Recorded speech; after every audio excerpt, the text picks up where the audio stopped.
Trojan fans, welcome to the Peristyle Podcast.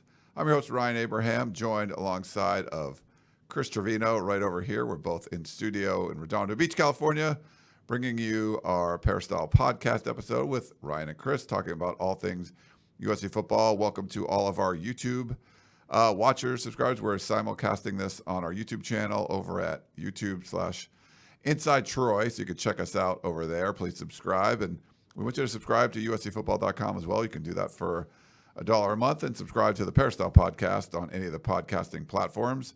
We do appreciate that any way you can get the podcast in video form or audio form.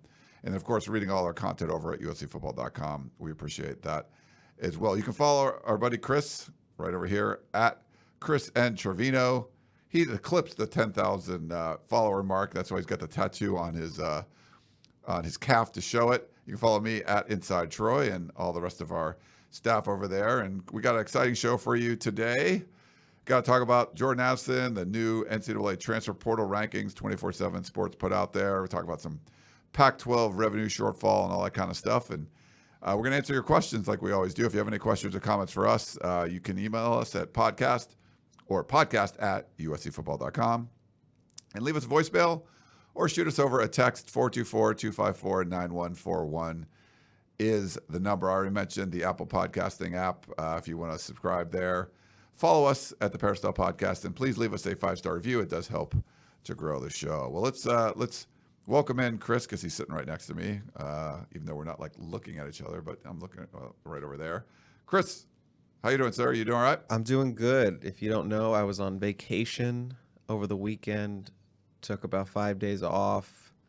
Obviously, I triggered the Jordan Addison commitment. That's just how it goes. I don't make the rules. So you're welcome, USC fans. Feel free to send me a thank you email or a thank you basket or whatever you want to send me. You can send it my way because it is my responsibility. It is my fault that it happened on Thursday, the exact day I start my vacation. It's a little suspicious, Ryan. It was a little. And I sat right in this chair. We would normally do this together, but you are off on your vacation. I mean, Chris is always on vacation. I don't even know when he works. Oh, my goodness. Just kidding. He never goes on a vacation. Him and Gerard both never go on vacation. But I think I sat here and said that, like, you never go anywhere. So you went. Time I go somewhere. So I did a little video talking about it. We put it up on the podcast platform too. We've talked, quite a bit about it. But you and I haven't got to talk about the addition of Jordan Addison. But 24/7 Sports also came out with a re-rank of all of the top prospects. So I got a list of the top 100 guys that are in the Pac-12, and USC dominates that list. So we could talk about that stuff a little bit. Before we jump into all the excitement, I want to thank our sponsor, Trader Joe's. Been great to us over the years, and I know one of your favorites, Chris, is the orange chicken. I went back to Trader Joe's and picked up a bag of orange chicken, but I also picked up the chicken fried rice. So I don't know if you've done that. Usually I'll do the orange chicken. I like to bake it in the oven, and then you heat up the sauce and kind of toss it in the sauce. It's really good. And I'll get the 3-minute rice that you can get in the bags, the frozen rice and stuff. But I'm like, I'm going to try. I got some new skillets, that non-stick skillets, a set of those. I've had these ones for a while, and I'm like, I'm going to get some new ones. And so I have this big one, and you could do the entire bag of, I think it's a 14-inch skillet. So the whole bag of the Trader Joe's chicken fried rice. So did that in the skillet with some oil and stuff. Came out really good. And ate it with my orange chicken. Maybe a little overkill when you have orange chicken and the fried rice, but I highly recommend the meal. I just ate the leftovers right before the show, before I came over here. So it was good. But I know you're an orange chicken fan. Big orange chicken guy. If you're looking for a little bit different fried rice, my girlfriend loves the kimchi fried rice that they have. So that's when we want to change it up a little bit. Also, the cilantro wontons that they have, delicious. I like to take some of the orange chicken, throw some of the fried rice, and then throw a couple of the wontons on. It's delicious. Nice. So if you're feeling a little Asian tonight, you can go with a bunch of different options. Very cool. All right, but thanks again to Trader Joe's. All right, Chris, we want to get into some, since you were gone, since you left on vacation again, this Jordan Addison talk caused quite the scuttlebutt. We'll talk about some other aspects of it, but just get your overall thoughts since we haven't got to talk to you on the podcast about it. What it means for USC, what kind of player he is, and anything you want to talk about Jordan Addison. Yeah, I mean, obviously it's been talked about a lot over the last 5 days since he committed, so don't need to spend a ton of time. You know what USC is sort of getting. You're getting a major college football award winner. You're getting the 2021 Biletnikoff winner. Just an overall big impact player. We've talked about this multiple times.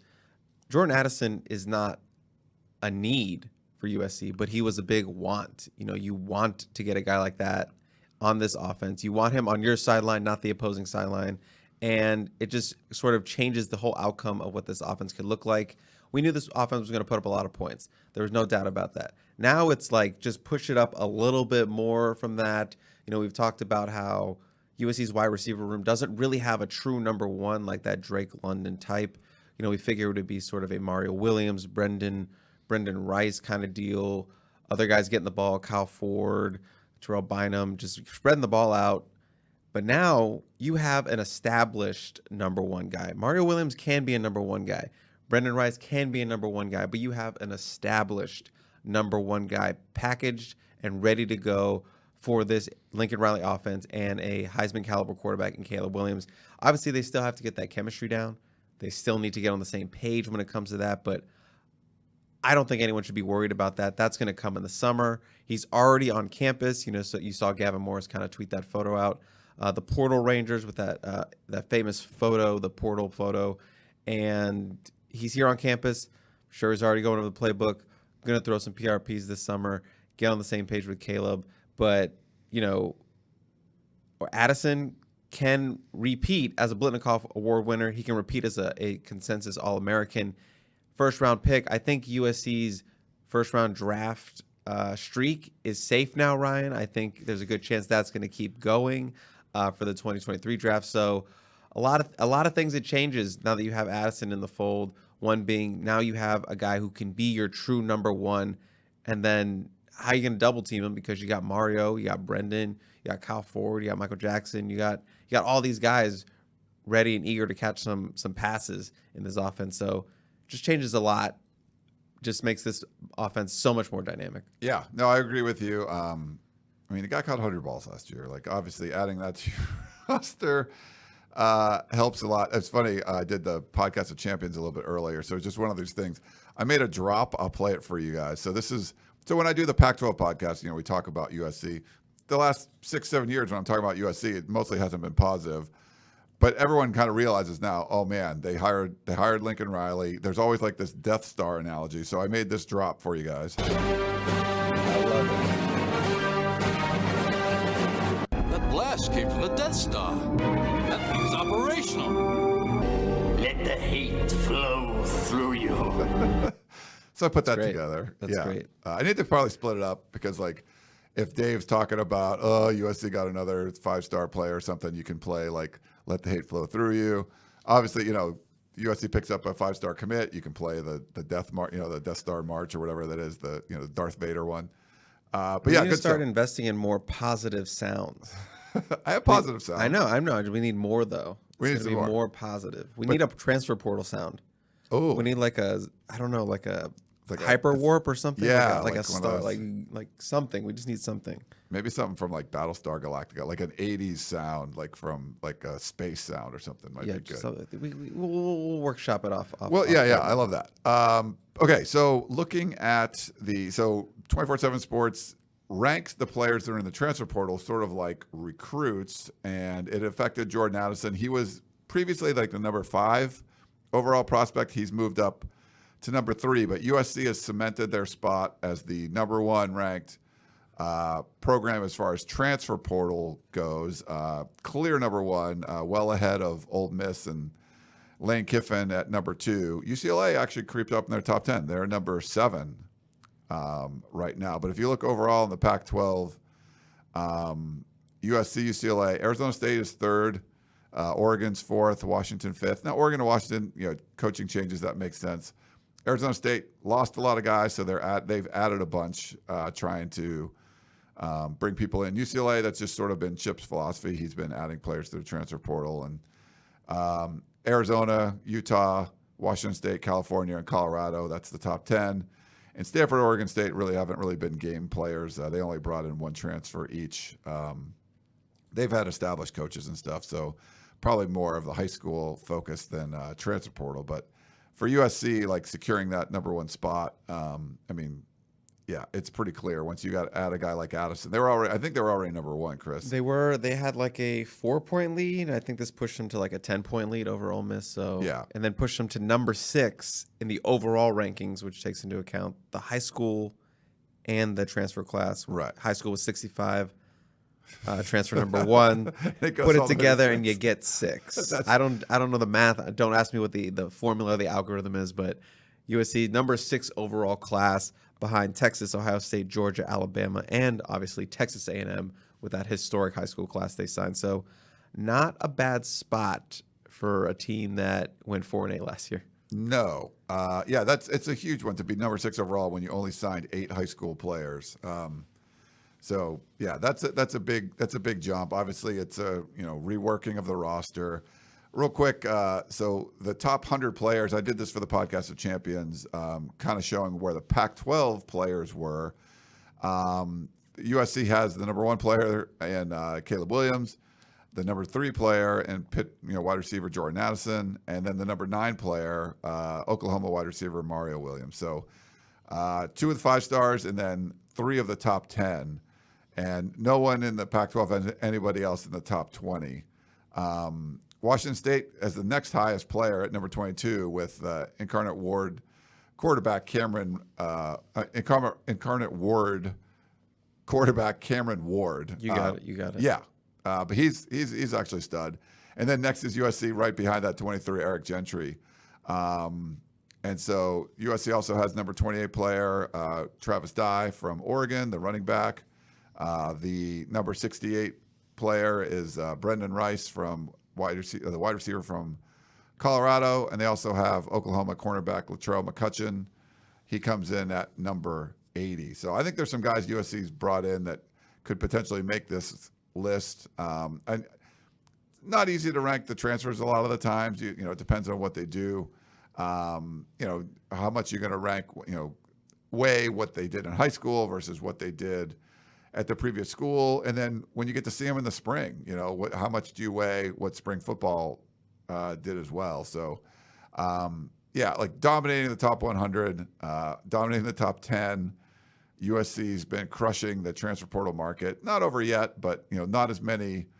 I don't know about the top 100. How many players are undecided at this point? I think there's only a handful of them, if anything. But pretty good spot to be in, I think, if you're USC. Yeah, overall, just looking past the top 100, it was a top 247 transfer portal ranking. So there was 247 players ranked in these transfer rankings. And as we know, there was way more than 247 transfers in the portal. Yes. There's like over 1,000 maybe? Is that a right number? I think there was, yeah. Like 1,400 or something crazy. So overall, USC had 14 players ranked in that top 247, as we mentioned, 5 in that top 30. Caleb Williams, Jordan Addison, Mario Williams, number 9, Eric Gentry, number 23, and Travis Dye at number 28. I'm just gonna rally off the other guys real quick. Number 68 was Brendan Rice. Number 80, Latrell McCutcheon. Number 139, Romello Height. Number 148, Bryson Shaw. Their Ohio State safety that USC picked up right after spring. Number 167, Austin Jones. Number 178, Bobby Haskins. Number 200, wide receiver Terrell Bynum. Number 204, linebacker Shane Lee. And then rounding out the group, number 237, the new DB, Jacoby Covington. So a lot of guys in that top 247. Yeah, and it's funny. So I was talking to David Woods. They brought in the defensive end twins from North Texas. And he said they were twins. They're probably going to have the biggest impact of anyone on the defense, So, and they weren't ranked in the top 100. Interesting. A guy like Shane Lee, becomes a leader of USC's defense, and he's not in the top 100. So I think there's some guys like the Terrell Bynums of the world and Shane Lee's, Romello Heights that aren't in the top 100. The 247 guys, they're top 247 guys that you can be like, wow, I think those guys can be big contributors. So some of the stuff is hard because if you watched what Shane Lee did or heard what he did in the spring, or the Murphy twins did in the spring for UCLA, you're like, yeah, they're probably going to, as far as impact goes, you think you want them ranked higher. I don't know how they do the rankings and stuff. Did they consult you about any of the players for rankings? Me personally? Yeah. No. I wonder if they did Gerard or I don't think I personally was asked anything about the rankings, but yeah. You sound offended. No, not at all. I'm just messing with I don't you, need to Brian. I don't be involved in ranking stuff, but obviously there's some arbitrary stuff there, but the fact that these players, a lot of it, I think it's based on sort of what, they were a 4-star before, but there's some guys I think that won't be ranked as high for USC that will have a really big impact. So, yeah, good stuff there. Speaking of rankings, I just want to say, if you're listening to this podcast, I get a lot of questions about why isn't USC's new O-line commit Cooper Lovelace ranked, or when is he going to be ranked? Yeah. I checked with 247. He will be ranked and evaluated by the end of the week in the next couple of days. So stop asking me about it. I'm tired of getting asked about it. So I followed up. I got the answer for you. He'll be ranked, evaluated in the coming few days. So that's my update. Perfect. Yeah, he's my boy, Coop. I love that dude already. So great. The guy can do splits, and he's 325 Is this your first pounds. Your boy who was a lineman? Usually you're a skill guy. In the past, I've definitely had linemen like Lawrence Jackson for sure was my guy back in the day. It's funny. I got to run into. I did the Juju Smith-Schuster luau like dinner for his fundraiser. Got to talk to Dave Baker and Sam Baker, former USC All-American offensive lineman Sam Baker. Sure. He was a good dude. Always liked talking to him. The Khalils, Ryan Khalil was like one of my guys. So yeah, I've had linemen before, probably not recently. So we'll see. But yeah, I like Coop a lot. There's some disturbing reports coming out because there's a lot of talk of like, hey, what's USC going to do? USC, everything's lining up for USC. They got to win games, though, right? Like you can add all the transfer portal players you want. You can hire all the best coaches. You can get a lot of hype and a lot of talk. We'll talk about some of the odds later on, but you got to win. You have to win games. If USC does win games, I think they're going to be in a good spot. It'll be interesting to see what happens because the Pac-12 is not looking like it's in a good spot. I love George Kliavkoff. I think he's going to do a really good job. But because the Pac-12 had that shortened football season, basically all the teams only played a handful of games because of COVID, and they weren't going to have the season at all. Then put it together late.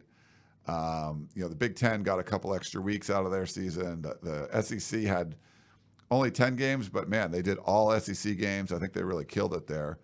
It crushed the Pac-12 in revenue when for fiscal year 2021 because of all the games that were missed. The Pac-12 fell to last place in the Power Five. Less than $20 million per school was distributed. Fourth place was the Big 12, and they had almost $36 million. So significant difference. And if you're looking at the SEC, they had almost $55 million. So that's per school for one school year. A $35 million difference if you're Vanderbilt versus USC. What you're getting for the school. So that's bad. Now, George Kliavkoff came out and said that that's going to be corrected. The pandemic was the main reason for that one. So it's definitely the most bleak revenue report. But if you look at John Wilner, does a great job covering the Pac-12. He projected for 2022, 2023, and 2024 what the payouts would be. And the Pac-12 doesn't get to redo their deal until after 2024. So this is what they're going to be stuck in this kind of this pay scale. The ACC was below the Pac-12 in revenue. They launched the ACC network that actually works. I don't think it's that great, but it does give the schools more money than what the Pac-12 network gives. So the Pac-12 has now dropped to fifth in revenue, even without the pandemic. But if you look at that 4-year stretch, Wilner put out all the numbers there. The total payout per school for that 4-year stretch for the Pac-12 is going to be $133.2 million. So that's what Oregon State gets, Washington gets, USC, Arizona State. Like that's what everyone's going to get over that 4-year period because it's when the contract will be different in 2025. But through the next 4 years, $133.2 million. That's what each Pac-12 team will get. every Big Ten team is going to get $252.8 million, almost $253 million. The SEC, $238 million. The Pac-12, this is not like a conference is down $100 million. Each school will be getting $100 million less over a 4-year period than any school in the SEC and any school in the Big Ten, meaning Purdue and USC, you put them side by side, what's their revenue from their conference over the 4-year period? Purdue's going to get $120 or $115 million more. I think it's 120, maybe 120, something like that.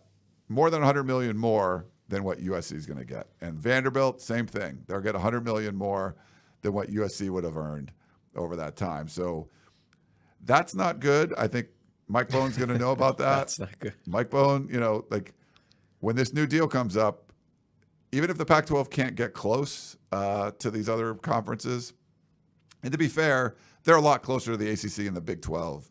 But the Big Ten and the SEC are like far away. It's like the Power 2 and then the other 3. And they're close, but they're still like 30 million, 35 million less than what those other conferences get than the ACC or the Big 12. Do you think you can get to 3?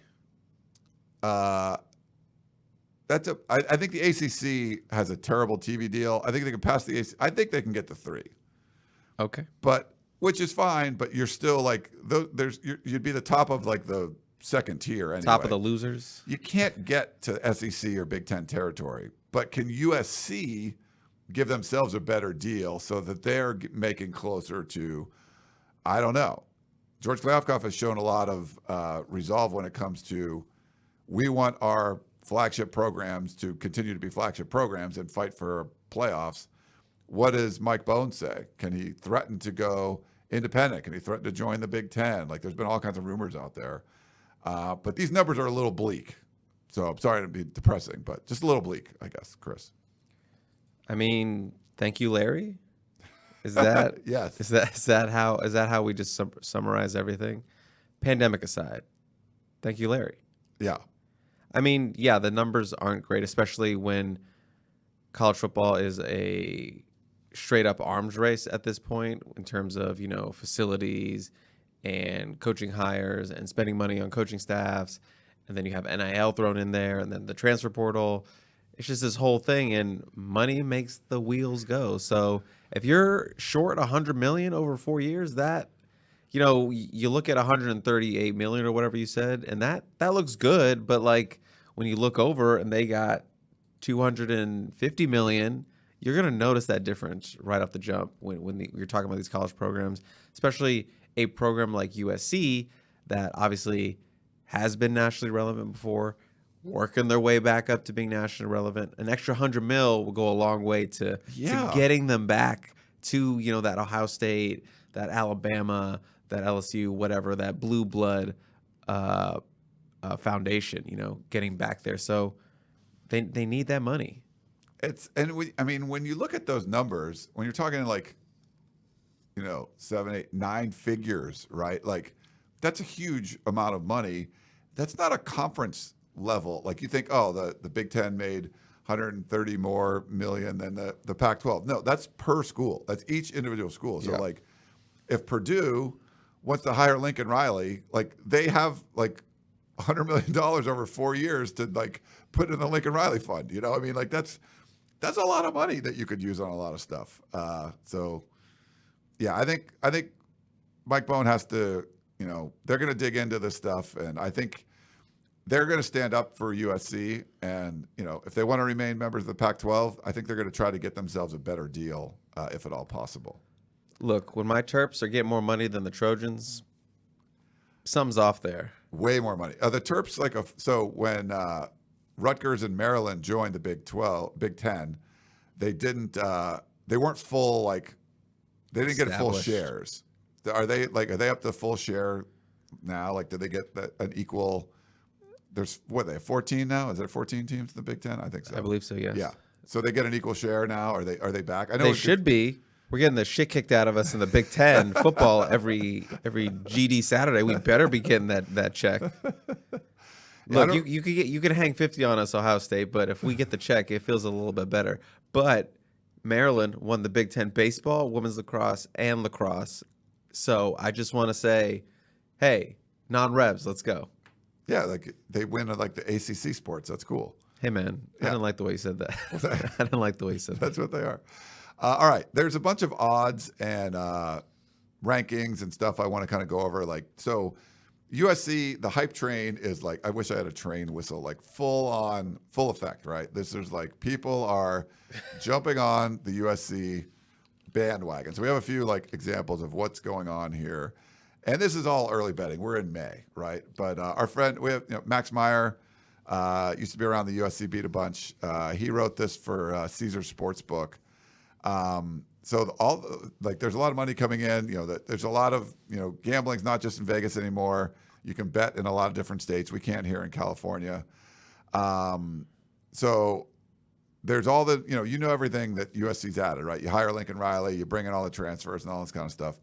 So he wrote, with these major additions, Caesar Sportsbook bettors have had strong interest in USC of late. In fact, the Trojans have attracted the most money at Caesar Sportsbook to win the college football national championship over the past month. So 22% of the total dollars wagered to win the college football national championship have come in on USC. They're also third in number of tickets at 10%. And right now they're trailing. The title favorite is Alabama. They had 16% of the bets of the tickets, and LSU had 12%. But the third most, as far as like total number of betting tickets, people are betting Alabama, people are betting LSU, and they're betting USC. But more money came in on USC than any other program to win the national title. I would say pump the brakes a little bit, but I mean, how crazy is that, Chris? Look, if you want to put your hard-earned money on USC to win the national championship, you do you. That's what, if that's what you want to do, go for it. But yes, we would pump the brakes on that, because it's like people that are putting the money, these bettors, they don't actually sort of like see a team up close like we do all the time. And while USC has completely overhauled the roster and traded out some guys that didn't fit and brought in guys that do fit, it's still a really tough turnaround from a team that won 4 games last year to winning the national championship the very next year, with culture and, flipping that culture and sort of not having, a super big freshman class, like, that's going to be super impactful as it's not like 25 kids. It's not like Texas A&M's class, it's not like a historic class like that. In terms of the freshmen, you got some really nice transfers. You got some guys that are going to be role players. You look at an offensive line, and it's like you wish they would have got a little bit more offensive line depth. Still looking for that, I think. Good offensive line up front. They're a couple injuries away from being in trouble, though, so I wouldn't even really consider them to be like a true national championship contender. You could talk me into betting for them for a playoff, playoff bid, like competing, like being in the discussion. Like first college football playoff rankings, they're like 10 or something. You could talk me into that. I wouldn't touch. No. I wouldn't burn that money for national championship. But like I said at the top of this rant, you do you. If that's what you want to do, you do you. But 4-8 to national championship, that's never been done. No. And, USC is going to beat Rice by like 50, right? And then there's going to be a lot of talk. Remember last year, who did USC lose to week 2? Stanford. They were terrible. Fire Clay Helton. Dante Williams comes in. They go to Washington State, get their best win of the year at Washington State. Oof. If that's your best win. What'd you say? I said if that's your best win of the year. That was the best one. I mean, Washington State is a bowl team, right? They fired their coach too. And Jake Dickert has done a nice job there. But I think you could argue that's USC's best win of the year. And what was the talk? Like, well, what if, they're going to hire Dante Williams? No. Well, what if they go 11-1? They're going to Rose Bowl it up, 2017, 16. What if they make the college football playoff? What if they win a national championship? Literally, that's the talk after 3 weeks of a team that ended up 4-8. Like that, we talked about, like, people were asking us those kind of questions a lot. They're gonna ask us a lot of questions, but after like week 1, USC beats the crap out of Rice. It's gonna keep building. It's only gonna build, until they lose a game, or if they look like crap. Like if they look like crap against somebody that's bad. But yeah, I don't get that one. But if you believe ESPN, Chris, apparently USC's playoff team, right? Yeah, I mean, ESPN just went F it. F it. They moved them up to number 12 after spring camps, which is like, okay, that's like high. I probably would keep them like just outside the 15. You could talk me into 15. Yeah, but they put them at 12 after the spring game. That's like high, but that's not like you should be institutionalized, right? Like, and then after after Addison committed, they were like, F it, boys, let's go. They broke the glass on the hype train thing. They were like, they did it. Let's go, publish it, and they jacked them all the way up to 4. Just take that in with me. Preseason number 4. As many wins as they had last year. That's exactly 4 wins to number 4, and that all comes around. Like, it all makes sense. It's like, how? Like, surrender Cobra, like this. Like, no.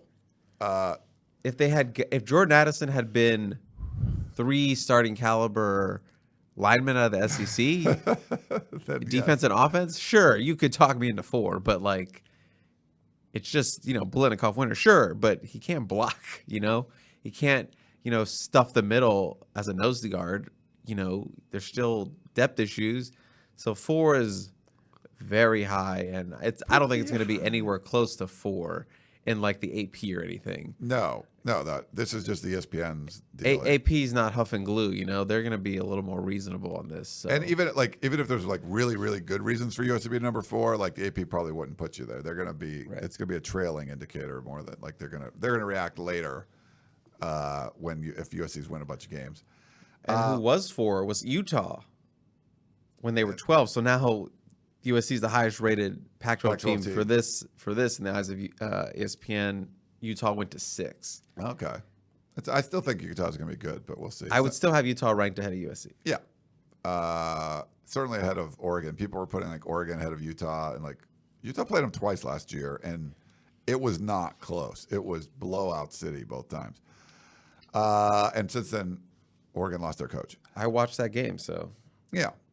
There's also a bunch of odds about the over-under for win totals and stuff. I think a lot of the ones we saw were like 8.5 for USC, but BetOnline, they kind of, I don't know, they put some weird stuff out there sometimes. USC has the highest in the Pac-12, according to BetOnline, 9.5 regular season wins. So Oregon, Utah, and UCLA, they all have as 8.5. But for USC, they have 9.5 wins. So to win this bet, and a lot of times it sort of seems like a bet that you're trying to get fans to bet the over on. You got to basically predict USC's going to, not basically, you have to predict USC's going to get double-digit wins if you want to win the over bet. So they got to be 10-2 in the regular season, which is, I think, it's possible. Mm-hmm. But man, I don't think I could. I wouldn't touch that one for sure. If I was betting, I'd bet the under. But I think like 9-3s. I think 9-3 seems to be about the sweet spot for me. But what do you think, Chris? Yeah, that 9-3 range kind of feels good. I've talked about this on the Composite 2-Star with Gerard. In terms of like recruiting, you want to get to that 8 wins. You need it like double last year at minimum. It just looks sexier. Yeah. 7 isn't sexy. 6 isn't sexy, even though it's a bowl. No. 8, 9, 10, those are the sexy numbers you like to hit. Anything over that, you're good. You're golden. But you want to get in that 8-9 range. 8-9, that's sort of where I feel good about. 10, very doable, though. Very doable, especially if you're just going to outscore everyone. Yeah. But I'd like to bet it. Like, I think things have to go right for it to be 10. But, yeah. All right. Well, anyway, there's a bunch of odds and stuff. There's the hype train, whoop, whoop, is going. I just want someone listening to this podcast not listening to this segment at all while they're, like, throwing their rent on USC to win the Natty. Oh, they just didn't listen to anything we said. They were just too distracted. Oh, I'm gonna like pull up my betting thing and and go for it. Yeah, bet for the Natty. A lot of talk about that, and I think because betting is becoming sports betting is becoming such a big part A lot of states have opened up with it, and there's a lot of apps out there. You're seeing a lot of commercials for it. I think they want you, getting excited. Like, if you don't really care about the NBA playoffs, and heck, every one of these games seems to be blowouts. There's like 20-point leads in every game. You can bet on college football futures. There's a lot of like diehard fans that are just following college football the whole time, and they know when Jordan Addison commits and what it could mean for USC and all that. Did have an interesting conversation this week, Chris. You might have heard of this dude, Alex Grinch. He's USC's defensive coordinator. Oh, I might have, yeah. Yeah. Sounds familiar. He was nice enough to come on our little show here, a little Tunnel Vision, Trojan update, I don't know, whatever you want to call it. But I'm trying to do more one-on-one interviews throughout the offseason. Like lunch with a Trojan. It's like lunch with a Trojan, but I don't know. Then I just sort of was like, then it was like implying lunch. Well, you didn't actually eat lunch on the show? Didn't eat lunch. Oh. No. It was just sort of like it was like a lunchtime. Wow, thing. today I learned that lunch was not actually consumed on these shows. No. It would be like, I would love to have him come into the studio in person and stuff. But it was nice of Alex to kind of come on and chat about stuff. So we had like a 25-minute one-on-one conversation, and I try to, you can check it out up over at uscfootball.com, but try to get him to talk about his defensive philosophies and moving in the Southern California. He gave his wife Rebecca a lot of credit, because he's like, you don't even really realize like all the stuff that has to happen when you're you're a coach and you're moving jobs, and just you got kids and trying to find schools and homes and all that kind of stuff. We only look at it from the football point of view, but yeah, there's a lot going on there. But I thought it was an interesting conversation. He gives some like lengthy answers. He'll talk quite a bit. So he's I think a talker. He'll when you ask him something after practice, he'll give you a good answer. And kind of the two things I was interested to hear what he had to say was about two players you asked specifically about, which was obviously Corey Foreman, the 5-star everyone has big hopes for in his sophomore season, kind of taking that step forward. And then Eric Gentry, the freshman All-American linebacker at Arizona State. What did he have to say about those guys? Yeah, it was cool. So, there was limited time, but there was a couple players I did want to talk about. Mm-hmm. Foreman, there was one practice, Chris, I think we would just talk Foreman like the entire time it might have been with Grinch, or it was somebody, I forget who, Nua. Yeah, it was just like Manning. Manning would talk about him a lot. Ask some of the security guys what they thought about him. Just like everyone was talking about Foreman. Foreman's a popular topic, so I definitely wanted to bring him up. When you're talking like a former 5-star dude, and he missed some of the time early, and for us it'd be like, oh, he missed some practices, and for Grinch it was like, missing a day is a big deal, and so he's like, you only get 15 of them, and so you miss one. He was like, yeah, that's potentially significant, but you learn a lot. Those days goes fast. So if you miss the first 4 or 5 practices, like, you can kind of get behind. But he said he gave him a lot of credit, though. He said it was he thought, especially the way he started the spring, that he finished with the needle pointing up. Big athlete, he can run. He has all the attributes, and he thinks Roy Manning's doing a tremendous job with him on the edge. He thinks he can be an elite player over time, but he does have to continue to develop. So it's not like he's there yet, but he could see that potential. Like when we heard from Leonard Williams on the sidelines of the spring game, didn't know who he was, but he said number 0 like stood out to him. So I think it sounded like from what Grinch was saying, you see that potential, but obviously he can be elite, but he's got to still develop to kind of get there. He's got to prove himself on the field, get stronger and develop. But he said all told, he thinks he's going to be a heck of a Trojan. So positive stuff, I guess, coming from Grinch on Foreman. It's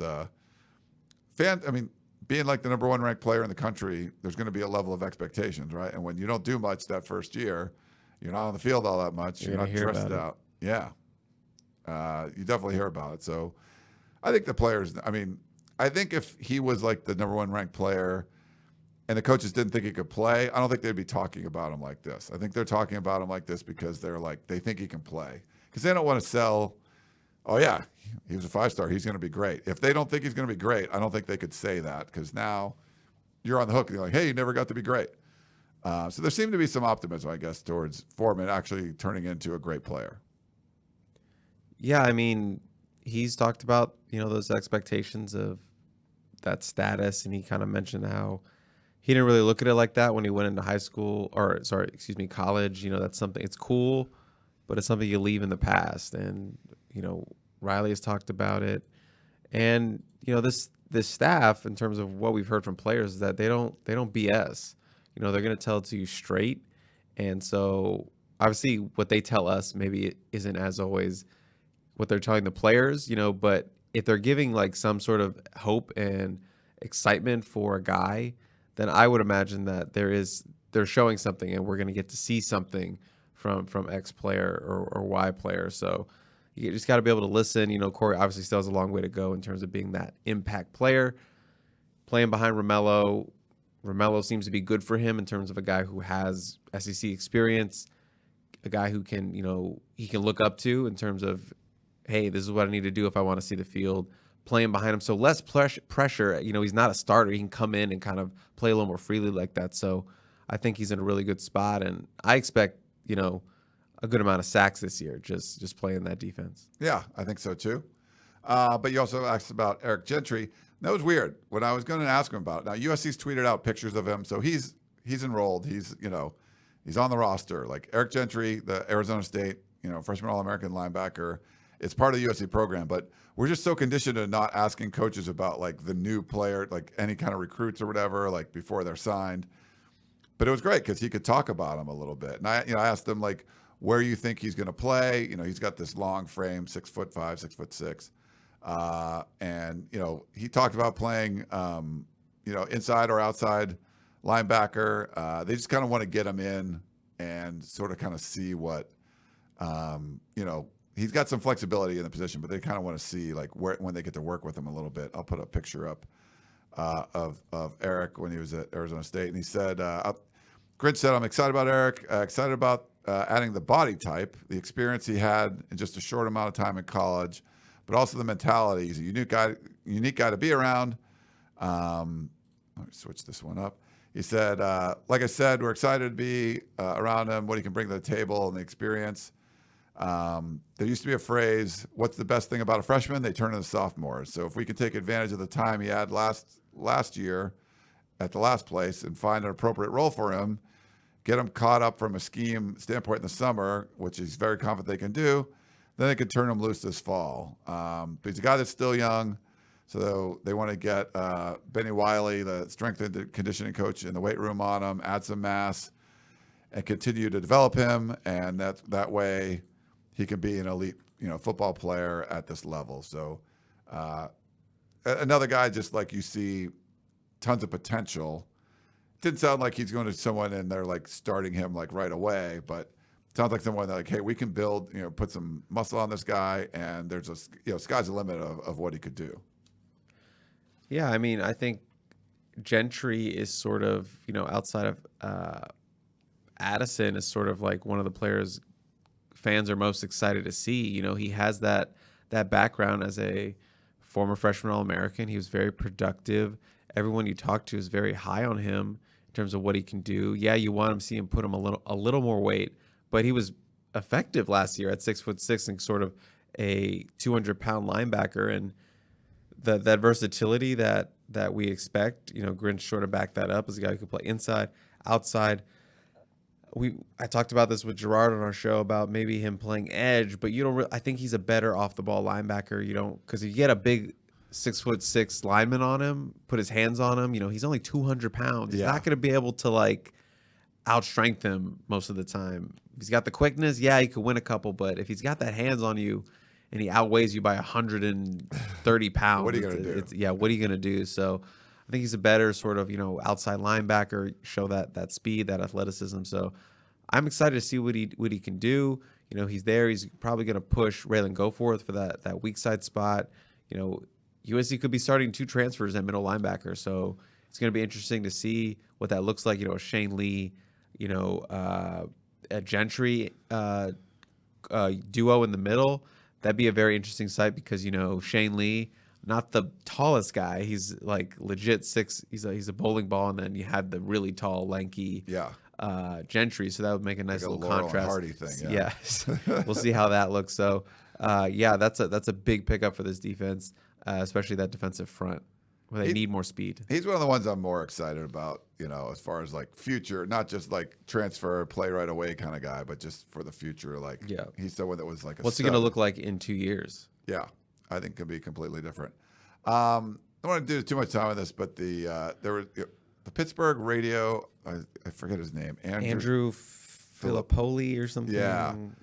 He went on like a 20-minute rant. We put a story up on USCfootball.com about, the terrible USC buying Jordan Addison from Pitt and all this horrible stuff. You can check, we put it up on USCfootball.com. He wants the Coliseum to be blown up. He hopes that the USC football program gets disbanded and never wins a game again, and would like to, I think it was beat up Lincoln Riley in an alley or something. He went on a lot. This was pretty. He thought Colin Cowherd was on USC's payroll, which is pretty funny. Like, Colin makes a ton of money. Like, he just loves USC. He's not on anybody's payroll. But this was just sort of like a lover scorned kind of outrage, and he kind of added to it this week when he said that Jordan Addison's parents showed up to pick up his equipment or whatever from the locker room, and apparently when they did so, they were decked head to toe in USC gear. And I know you were on vacation, Chris, so I needed to pull out some Twitter snark. So I wrote, so I quote tweeted him. So he said, interesting story about Pitt today. The Addison family showed up to move Jordan Addison out of the football team's apartment complex in full USC gear, head to toe. Trojan logos everywhere. Would love to have seen former coaches and players' reactions. And he was getting a lot of hate, and there's some Pitt fans that were backing him up. But I tweeted, I love college football, but let's face it, our sport has a lot of problems, perhaps none bigger than parents who insist on supporting their son by wearing the gear of the program they play for. Hashtag make it stop. So I tried to do a little snark, and I got a lot of likes and stuff on it. There were some people that didn't know that I was being sarcastic. They were like, wait, how could you think that's a big problem? And it's like, did you read everything else around this? Like, you have to understand the sarcasm there. But it's just getting a little out of control, Chris. Like, come on. And his mom even tweeted in there, like, first of all, that wasn't true. Like, I'm picturing, like, they probably wore like a sweatshirt, maybe a hat or something, and then it becomes head to toe. Like, did they have USC socks and shoes on? Like, I don't even see USC fans mostly wearing that, but they were going to show up the Pit putting on like USC bow tie. Like, I don't know. Like, it just seems like the story didn't make a whole lot of sense. It just seems like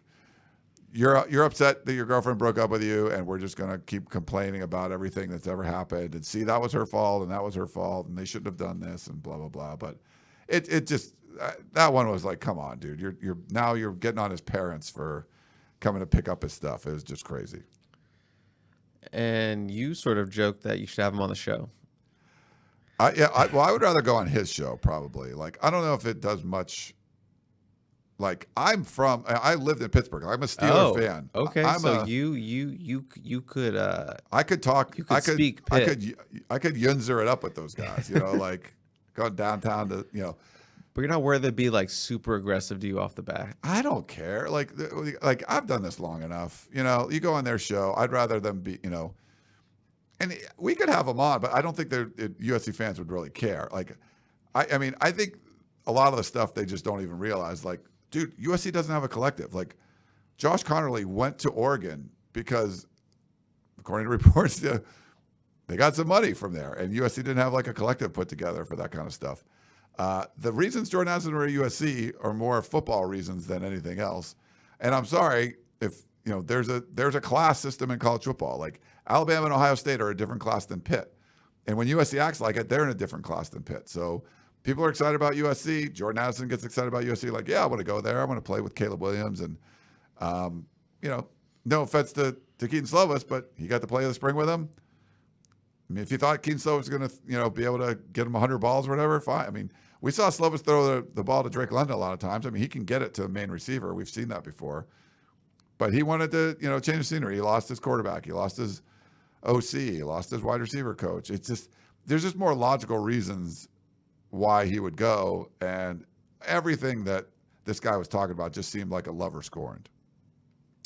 Big lover scorned. and honestly a little unhinged, but A little unhinged. Yeah, maybe. maybe he was just playing it up a little bit to get the clicks or whatever, because we're talking about it now, so We are. it works. So, but yeah, just very, very salty. I'm worried about his sodium levels.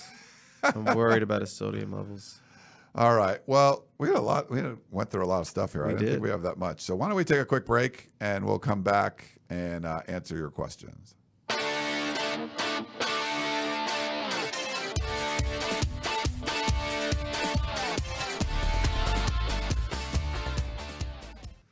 We're back on the Peristyle Podcast. If you're on YouTube watching, it's not really a break at this point, but we just kind of like play the music, and you can see me and Chris like bob our heads a little bit.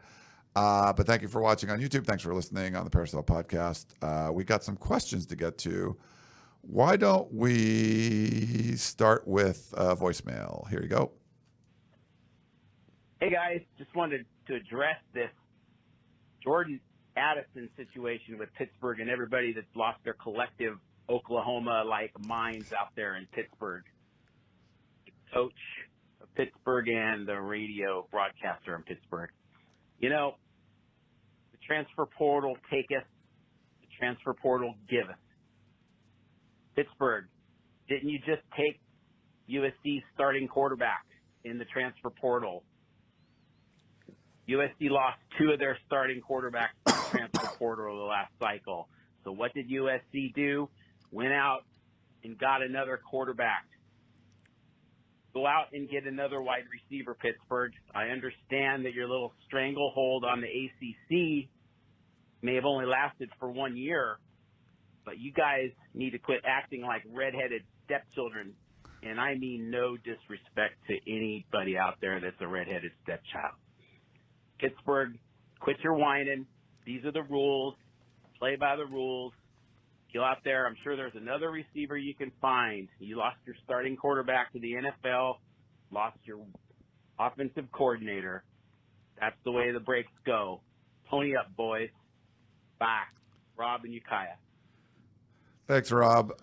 Yeah, someone in that thread that I tweeted put like, wait till USC fans have to deal with this when you lose your best player somewhere else. And I was like a few weeks ago, they had Josh Connerly, locked up, the number, the top player on the West Coast, the number, 5-star offensive tackle.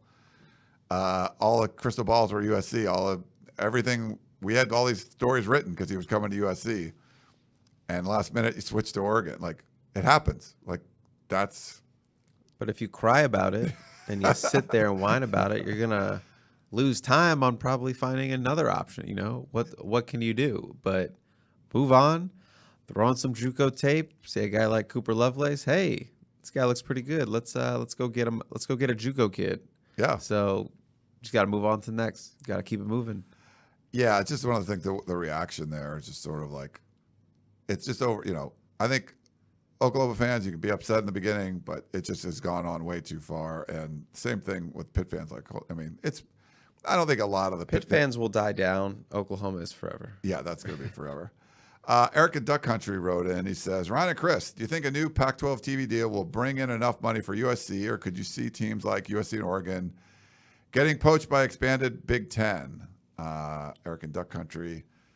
It better get them more money.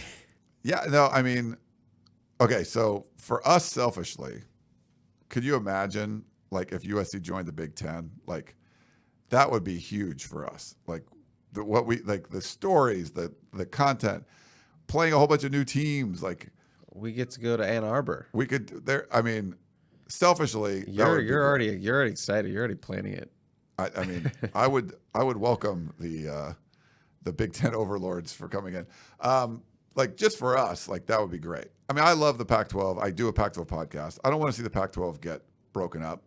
But, I want to see – I want USC to, act in their own best interest, which they haven't done, for decades, If you remember back in the late 70s, and Dan Weber would talk about this a lot, I forget who the president of USC was at the time, but they were voting to expand the conference to include Arizona and Arizona State. And I think it was Stanford's president that was saying, yeah, we don't want him in, so we're just not going to go, with it. And it made sense, but they were just kind of being dicks about it or whatever for like selfish reasons. And the USC president was like, all right, it's cool. We'll leave. And they're like, okay. Yeah, they can get in. That's throwing your weight around. And I don't feel like USC's done that in a long time. Pat Hayden, they were just like rolling over. They didn't know what they were doing. I think Mike Bohn can throw the weight around at USC. It doesn't mean you have to leave. It doesn't mean you have to go independent. But you have to be able to explore that option. When he said that on this show, when I talked to Mike Bohn and he was like, I asked him, like, could you go independent? And he said, we're going to keep all options open. That went around. That got around. And like, oh. And, is Oregon State going to say, hey, we want the schedule to be so we get to play in Los Angeles every other year or whatever it is, like, or, okay, well, if you want to do that, USC is going to leave. Like, oh, okay, no, we'll not play down there as much as we want. We won't take an equal share. I think you start to realize, like, you need USC to be the conference needs USC a lot more than USC needs the conference, and USC hasn't acted like that. So they don't have to leave. They don't have to, go independent, but you have to tell people and let people know you could. So before you say, no, we're not giving USC any kind of special treatment or whatever, well, all right, what's better? Would you rather give them a higher share of the TV revenue to compensate for being in a more expensive Los Angeles market? Or would you rather them go? Like, you're much better off giving them a little bit more money. You have the leverage. Right. I think in the old TV deal, the LA schools got like an extra like $1 million or something. It was something small, but they did get like more. And then when Larry Scott came in, it was equal all across the board. So, thank you, Larry. Yeah, something like that. All right. Any other thoughts on that? I got no more thoughts. You handled that beautifully. But what would happen to the Podcast of Champions if the Pac-12 dissolved and USC went to the Big Ten or something like that? Okay, so I make exactly $0 doing the Podcast of Champions. I do like doing it. We get like a sponsor every once in a while, but like it's more of a labor of love. It's fun. I learn more about the rest of the Pac-12, and so when I'm covering USC, like, I knew who Cameron Rising was before. Like a lot of times USC fans are like, who's the quarterback at Utah? Like, I know a lot about the stars in the Pac-12 just because I do the Podcast of Champions. If USC was no longer part of the Pac-12, potentially I could do it, but I don't think I would. I just don't think I would be able to do that. I'd love it to keep going and let someone take my place. But if the Pac-12 disbanded, like if 4 teams left for another conference or something, yeah, then it would be dead. But it would be hard if USC wasn't part of the Pac-12 for me to continue to do that. Fair enough. Yeah. Let's do a voicemail. Hi, this question is for the Chris and Ryan show. Just wanted to ask, why is everyone freaking out about Utah? Like, I get it. They're a really good team, performed well at the end of the year last year. They did lose to San Diego State, did lose to BYU. But this is the same team, right? That this team that USC has no shot of beating, with Caleb Williams and a really really strong crop of wide receivers. The same team that lost to Matt Fink, right? Who just decided to step back and chuck the ball 40 yards down the field and hope someone would catch it. They have a great defensive line, but in 2020 they got smoked by USC because they had a bad secondary. In the Rose Bowl they got smoked, because they had a bad secondary. I don't think they've done a lot to improve the secondary. They have some guys coming back healthy, but let's see. And you could have a great rush, but they're probably going to have to, drop 8. Don't think that's going to work in the same way it did against Graham Harreld's offense. I think we have a really good crop of running backs. This offensive line is going to be doing a lot of pulling power plays and trap plays that are really going to push the ball forward. So again, Utah's great, and it's going to be a really hard game for USC to win. But Matt Fink beat him. Come on. Eddie from Orange County. Hey, Eddie, thanks for that one. Okay, so Utah almost beat Ohio State in the Rose Bowl. They had to play a running back at cornerback, so there was some depletions in the Utah secondary for one. The team Matt Fink beat, this is a lot different team. And when you mentioned they lost to BYU and lost to San Diego State, yeah, that's before Cam Rising took over at quarterback. I think everything changed. They were a team that brought in a lot of transfers. And once, first month of the season was gone and they gelled and they got their quarterback, they looked really good. They lost on the road to Oregon State, and Oregon State always plays really well at home. That was kind of a weird game. But they beat the absolute snot out of Oregon twice, like absolutely crushed them both times in the championship game. They are a legit team that can run the ball. They're physical on both lines. Cam Rising is throwing the ball over the field and taking off and breaking off 50-yard runs. He celebrated on the Coliseum field last year. I mean, you saw him last year, right? Like, you were talking about the Matt Fink year. Well, they played in the Coliseum last year, and they got pretty much their whole team back, and it wasn't a game, and now you're going to take that game to Salt Lake City. USC is completely capable of beating Utah, but I think Utah is a very complete team with an established coach, a star quarterback, one of the best in the Pac-12, and they get a home game against USC. And I think USC is going to be a more talented team on paper, but this is a team that, their culture has been established. USC is putting in a whole new, installing a whole new culture. Utah's has been the same way for, Whittingham's been there, 17 years or something. Not a whole lot has changed. So I'm not saying USC can't win, but that's easily, for me, the toughest game the Trojans have on their schedule. I'll keep it short. I just think a lot of people obviously respect Coach Whittingham, and sort of he's one of the best coaches in the country, and he's done some good things, a lot of good things there at Utah. That team was young last year. They in the year before that, 2020 they took their lumps, got a lot better. 2021 obviously had that great season.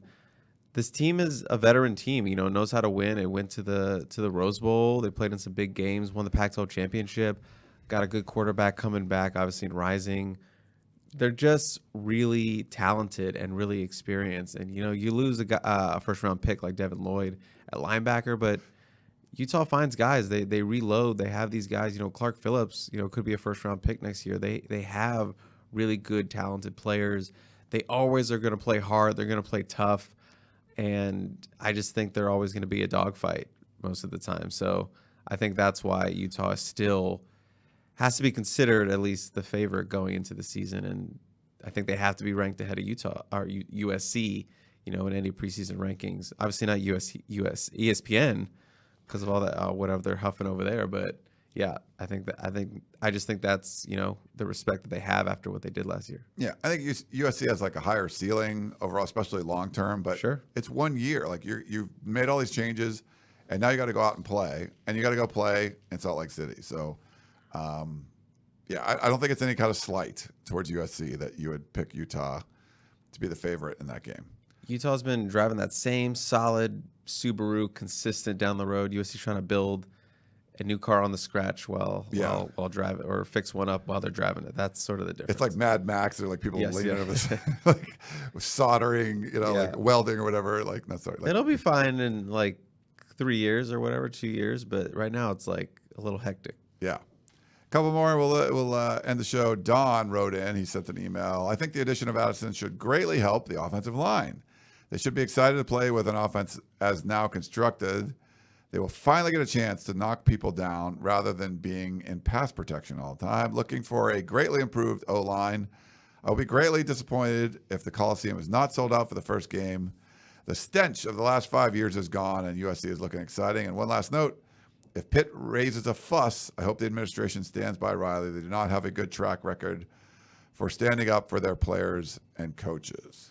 Oh, I'm sure they would stick up for Lincoln Riley. Yes, dude, they put a lot into Lincoln Riley. They're going to support him. And I've talked to people privately. Yeah, they're disputing most of all the rumor, the scuttlebutt that's out there.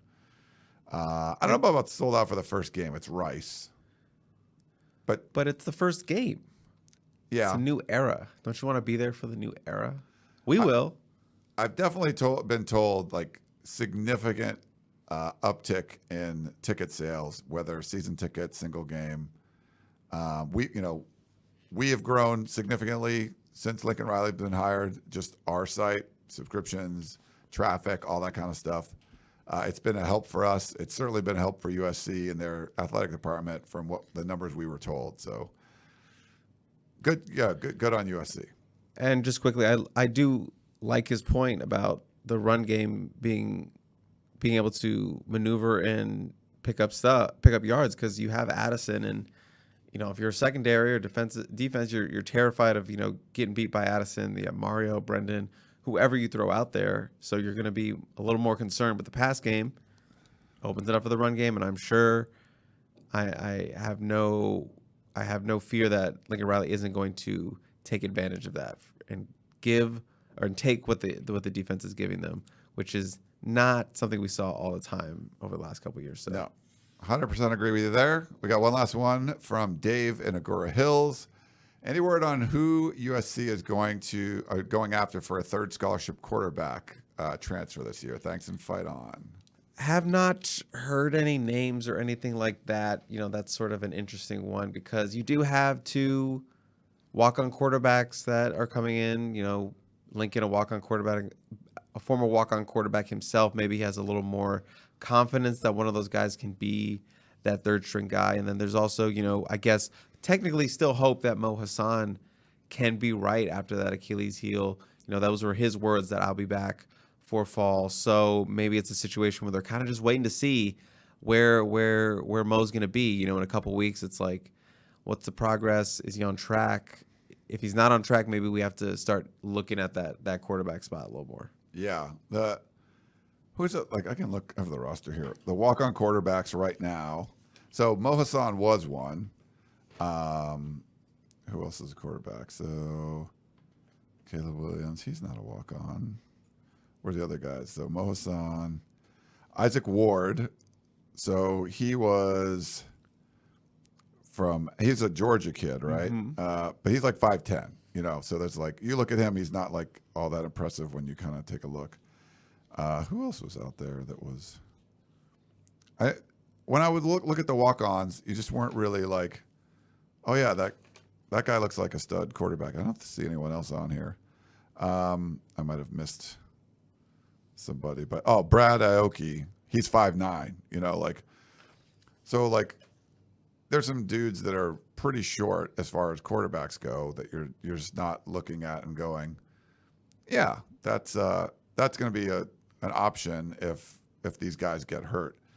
So even if it's a preferred walk-on, someone like that, you bring in some guy that's got a big arm or whatever it is, or pretty athletic and 6'2", just something, because you need. So I don't know if it'll be a scholarship guy if they bring in, or if they try to bring in someone that could be a high-level walk-on. I'm not sure, but we'll see what they do in the offseason. Absolutely. Yeah. Anyone like none of the like walk-on quarterbacks like stood out to you? No offense to any of those guys. Like, no, they're more like real walk-on guys. It's not like the two that are coming in, Gage Roy and I'm sorry, I cannot remember the other young man's name, but they have potential, to be a really good, reserve guy or a scout guy. So we'll see. We'll have to see what happens there. And obviously, like I said, Mo Hassan possibility could be back, so it could work itself out. Or possibly USC is going to have to go portal shopping for a guy, a 1-year guy, a stopgap guy. All right. Well, let's wrap things up. We went over an hour when we didn't think we had much to talk about. Appreciate all you guys out there. Chris, appreciate you coming in. Welcome back from vacation. Hopefully in the next few years you can take another vacation. That'll be good. Yeah, I'm looking forward to in 5 years taking that next one. But thank you everyone on our YouTube channel, on the Peristyle Podcast feed, and over at uscfootball.com for tuning into our little show. We do appreciate it, and thanks for sending in all your questions. Hope you enjoyed it, and we will talk to you next time.